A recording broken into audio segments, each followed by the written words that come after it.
ഇവാഞ്ചലിയും അനുദിന സുവിശേഷ വിചിന്തനം. ക്രിസ്തുവിൽ സ്നേഹം നിറഞ്ഞ മാതാപിതാക്കന്മാരെ, സഹോദരി സഹോദരന്മാരെ, ഇന്നു നാം ധ്യാന വിഷയമാക്കുക വിശുദ്ധ മത്തായിയുടെ സുവിശേഷം 10-ാം അധ്യായം 1 മുതൽ 7 വരെയുള്ള വാക്കുകളാണ്. യേശു തൻ്റെ 12 ശിഷ്യന്മാരെ തൻ്റെ അടുത്തേക്ക് വിളിക്കുകയും അവർക്ക് വേണ്ട അധികാരം നൽകുകയും അവരെ പ്രേക്ഷിത വേലയ്ക്ക് അയക്കുന്നതിന് വേണ്ട നിർദ്ദേശങ്ങൾ നൽകുകയാണ് ഇന്നത്തെ സുവിശേഷത്തിൻ്റെ ഇതിവൃത്തം. ഫ്രാൻസിസ് തൻ്റെ സന്തത സഹചാരിയായി ലിയോ എന്ന് പറയുന്ന മനുഷ്യനെ തിരഞ്ഞെടുക്കുന്നുണ്ട്.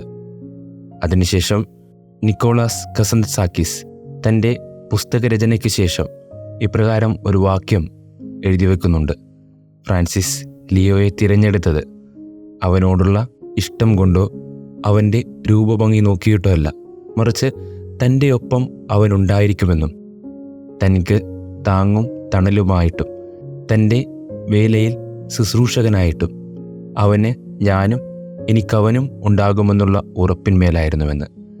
സ്നേഹിതരെ, ക്രിസ്തു നമ്മെ പേര് ചൊല്ലി വിളിച്ചിരിക്കുന്നതും അപ്രകാരം തന്നെയാണ്. അവിടുത്തെയോടൊപ്പമായിരിക്കുവാൻ വേണ്ടി.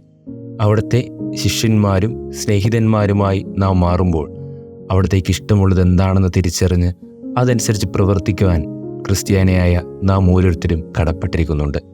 എന്നാൽ പലപ്പോഴും നമുക്കതിന് സാധിക്കുന്നുണ്ടോ എന്നാലോചിച്ച് നോക്കാം. ഫ്രാൻസിസിന് ലിയോ കൂട്ടുണ്ടായിരുന്നതുപോലെ ക്രിസ്തുവിന് നിങ്ങളും ഞാനുമൊക്കെ കൂട്ടുണ്ടോ എന്ന് തിരിച്ചറിയാം.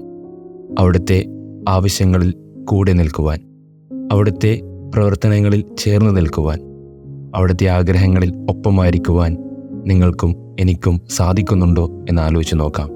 എന്തെന്നാൽ അവിടുന്ന് നമുക്ക് വേണ്ടി ഒപ്പം നിൽക്കുകയും കൂടെ നിൽക്കുകയും ചെയ്യുന്നുണ്ടെങ്കിൽ എന്തുകൊണ്ട് നമുക്കും അവിടുത്തോടൊപ്പമായിരിക്കാൻ സാധിക്കുകയില്ല? ശ്രമിക്കാം, അതിനായി പ്രയത്നിക്കാം. ദൈവം നമ്മെ സമൃദ്ധമായി അനുഗ്രഹിക്കട്ടെ.